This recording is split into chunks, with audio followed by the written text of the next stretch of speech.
Looking around the rest of college football, Michigan, Oklahoma is kind of the big takeaway. Michigan, looked exactly like how I thought they would.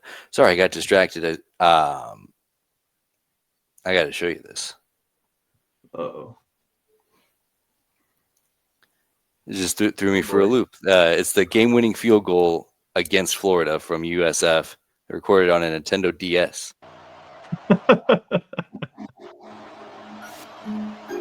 That's so sick. I love that shit. I've seen all day. So I just want to throw that out there. That was also a big one. USF taking down Florida in the swamp. DJ Lagway held in check by the ferocious USF defense. I guess let me just pick your guys' brain. Do you feel like USF's actually a very good team, or do you think that Florida is just not very good? Or where does that intersect at? Combination of both. Like USF can play, and you saw what they did to Boise State, but Florida should be better at every position than them for sure. And the fact that they got beat at home by a team like that is crazy. Who is coaching the Florida Gators next year? It's not Billy Napier. Great question. I don't think so. No shot. I think Kiffin, Schumann,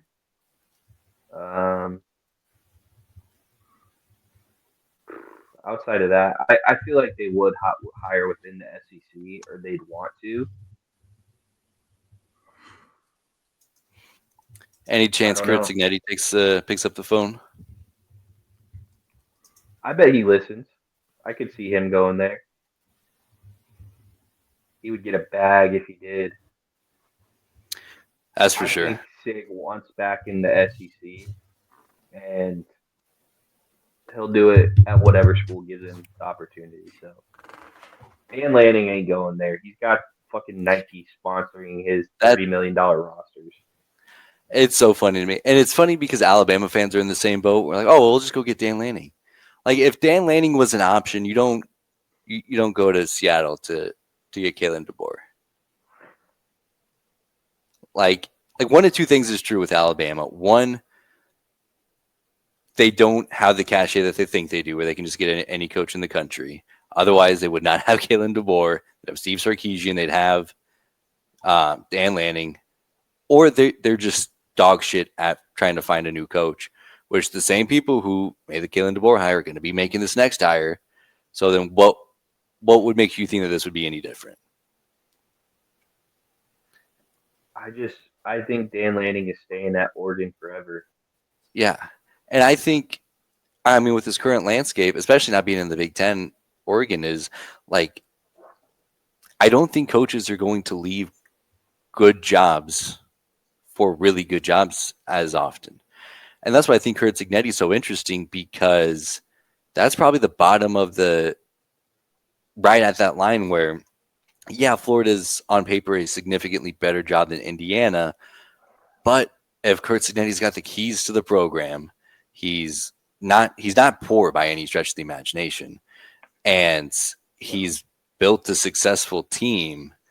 I don't know if he's going to be as likely. And same thing with Kenny Dillingham. Same thing with Matt Campbell.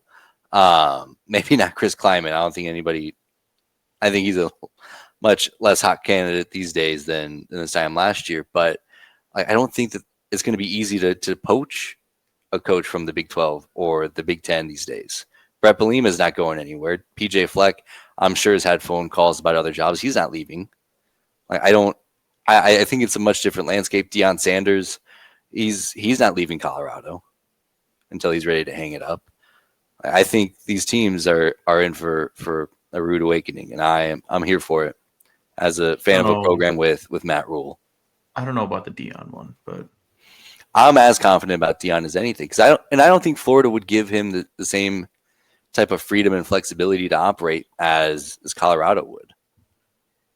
I think nowadays it comes down to how much money are schools going to give you to like build a roster more than anything. And that's why I think SIG could leave Indiana because they're a basketball school. How much money are they going to pour into football? And if they do give Signetti the money to pour into his roster, he will stay. But if they don't, he's going to take one of these SEC jobs who, you know, it just means more, or so they say.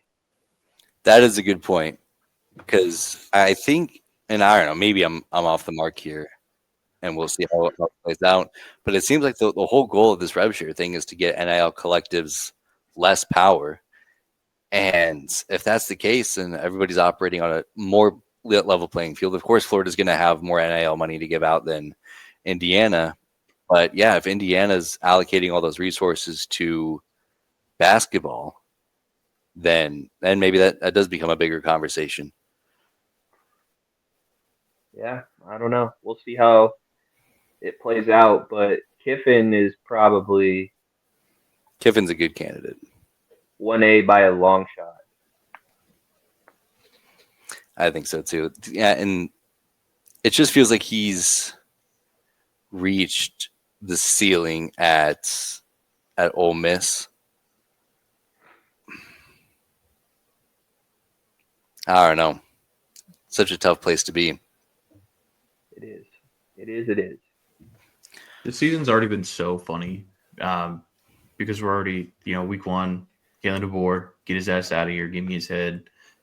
And now we're talking about Florida, the same thing. I hope this just every week we get a new one. And what's so cool is that there's a lot of finger pointing and laughing. And for the last 5 years, a lot of that's been pointed at Nebraska. It's nice to be on the pointing end of that. I will say this. This might be a hot take. I think we are seeing the SEC crumble in like real time because outside of Kirby Smart, I mean, I think the next best coach, is it Brian Kelly or is it Kiffin?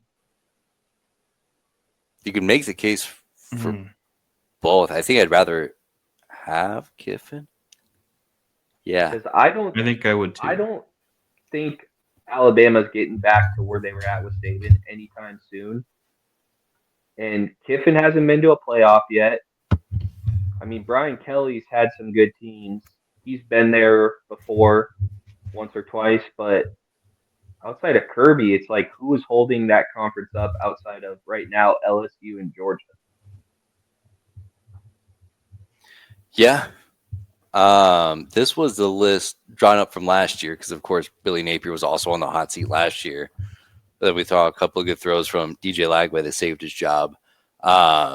Jamie Chadwell, Lane Kiffin, Deion Sanders, Eli Drinkwitz from Missouri could be an interesting one. Whoa. Brent Key's not getting an upgraded job after what the start of the Virginia Tech seasons looked like. Chris Kleiman's not as hot of a candidate. Matt Rule is very silly. Josh Heupel's not leaving there. Brent Venables wouldn't leave Oklahoma. Lance, you can make the case that would. Who's the head coach at Georgia Tech? That is. Oh boy, maybe that's who Brent. Let me see here. Brent Key, is that who's on this list? Yeah, that's what I thought that Brent was. Pry is the Virginia Tech coach. Oh, okay. That's interesting. That could be a good one. I really like what he's done with Georgia Tech, and that's been a hard gig too because not only do you go from try to build up I don't want to say non-traditional power because they have good history, but you also had to redefine that whole identity going from that triple offense attack to offense in the 2020s. They were in a bad spot when he took over, so he really picked them back up off the mat. But then again, like, are you? And maybe this is different with the transfer portal, but like he's built up a winning program at Georgia Tech, like what Mark Stoops has done at Kentucky. Like Mark Stoops has a statue. They're going to name the field after him, and why would he? It seems like a bold move to abandon that ship for abandon this thing that you built so carefully to I'll say start this. over at Florida. I think Brett Key would be the right hire for Florida. I don't know if they'll do it, but if I had to give like an analogy, Brent Key to Florida would be like what's his old buddy that went to A&M, good football. Okay. Elko. He would, yeah, he's just a good ball coach. I think it would be good for Florida to hire Key. Good ball Guy's just coach. a great football coach. That's exactly right. That's a very good analogy. Stoops would be so silly to leave Kentucky. He won't. He's a lifer. He thought about it. He thought about He'd it. be so silly. Spent 15 minutes in College Station and was like, "No, turn this bitch around." Yep. Nope. On the way down there, he's like, "They're not actually a cult, right?" And then they got in there and he said, "Oh shit." Somebody Saw showed the him male one midnight cheerleaders yell. and he was out. He's like, "Nah, I got to get back to Lexington." Mm-hmm. Elite. Another budding storyline. I guess the loser of the Ireland game is poised to have the worst season of all time. Nebraska Oh, man. lost to a eventual 1-11 Northwestern team. That turned into a disaster. Coach got fired, lost to Georgia Southern, beat Iowa still in a disastrous year. Shout out Trey Palmer. Florida State loses to Georgia Tech, goes 2-10, their worst season ever. Kansas State, who was in that top tier of the Big 12 going into it, loses a hard-fought game to Iowa State. By the way, Iowa State, I think, looks good. Barely beat North Dakota, and then they lose to Army in a game where like Army won that game. Like, it wasn't like Kansas State just gave it away. Army looked like the better football team, which is a problem. So keeping our eyes out on TCU North Carolina next year. But what a fun little curse that would be. That's what it turns into. Yeah. I mean, 2 is a coincidence. 3 is a trend. So, just off of that, right? I read a report. I don't know if it was true, but the Kansas City Chiefs put their hand up to go play in Ireland. Different league, dummy. I'm just saying, we'll see if it's really real. Maybe something in the water in Ireland. I mean, that would be the biggest game of the season. There it is. You guys are really grasping at straws, huh? No, what I said was that's how you would tell if it's a real curse or not. What is their mascot? Is that a dog? It's not a chief by any stretch of the imagination. Why is it a wolf? Fuck if I know. I mean, feels like it should be a pretty easy question to answer. I mean, the Broncos has Miles. He's a giant horse because they're the Broncos. Herbie Husker is a Cornhusker. The Kansas City Chiefs have a wolf mascot. Okay. Let's not start doing this. I was just trying to see if I could learn something. Mm-hmm. Maybe it was they went to the wolf because of they're trying to steer away from the whole Native American thing. Yeah. And there's just not really a good and their mascot biggest for- the Native American thing, their biggest enemy in battle was a wolf at the time. So Sure, there we go. Do you think it would just be better off to not have a racist team name, and then maybe you can have a more like mascot? I don't know. I'm just throwing out. I apologize for starting this. I didn't do anything. Mine was a genuine thought. Oh, yeah, that it certainly is a problem. Just like having your GM commit murder. Oh, he was not the acting GM. Yeah, he's been out of the organization for some time now. That's probably a good call. We don't associate with. See, the Broncos saw the writing on the wall with that one. He couldn't lose before he. Like something bad's gonna happen. We don't know how. We don't know what. No, but Still not a great look. The best player in your organization's history that's committed murder, but I think you're the only person who ever band thinks for about band that. here. we could go all day with it. If you got Tyreek Hill waiting in the wings, I see it coming. That's exactly I know why your you games. saw the wheels turn. two current Chiefs in Yeah. Rasheed Rice and Kareem Hunt. You know, Kareem Hunt, we believe in second chances. All right. okay, Rasheed Is Rice. Kareem Hunt back with the Chiefs? yeah, Yeah. What the I didn't hell? realize that. he's been there for like what 2 or 3 years now. I think this is his second. Yeah, Yeah. Last year we signed him back, right? Like midway I through the think year. so. Yeah, Yeah, when Pacheco got hurt. Rip.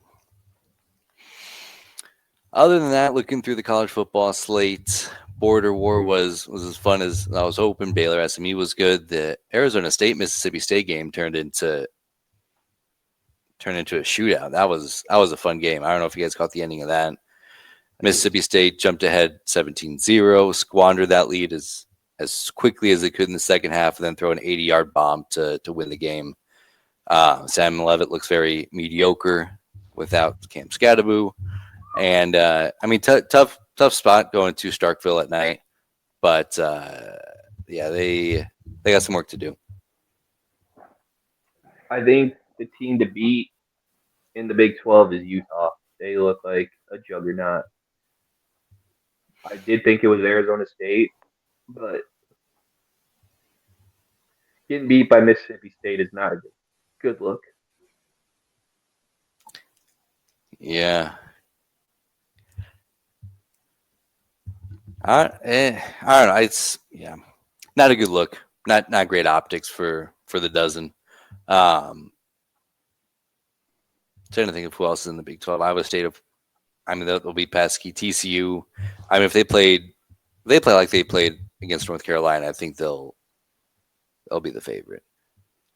Texas Tech plays Utah here in 2 weeks. That'll be fun. That'll be something to keep your eye on. Texas Tech has beaten the Iowa School for the Blind and Texas Women's University. But, I mean, just as we were talking, Nebraska, Akron, they beat those teams how they were supposed to. So, love the Big 12. I think the Can't big, ask for much more. yeah. Let's see here. Any final thoughts on the rest of the college football slates? Nebraska rocks. Nebraska does rock. Oklahoma looked good. I do like how Oklahoma looks. I don't know if there was anything else this week. Like, I think we went over all the big matchups. Yeah. Oh, Looking SMU ahead. is not as good as we thought. Yeah, I mean, I they don't. did not I- win that game at all. Neither of those teams looked as good as I thought they were, which feels like Illinois might just be elite. I don't know if Duke played bad or Illinois played well, but I mean, belt to ass on the road. 4-0 turnover battle. That's a tough one to stay competitive with. But I did expect a little bit. Duke to look a little bit better than that.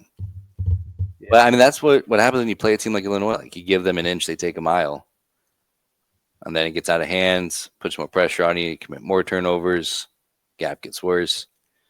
Yeah, they're going to be a tough out.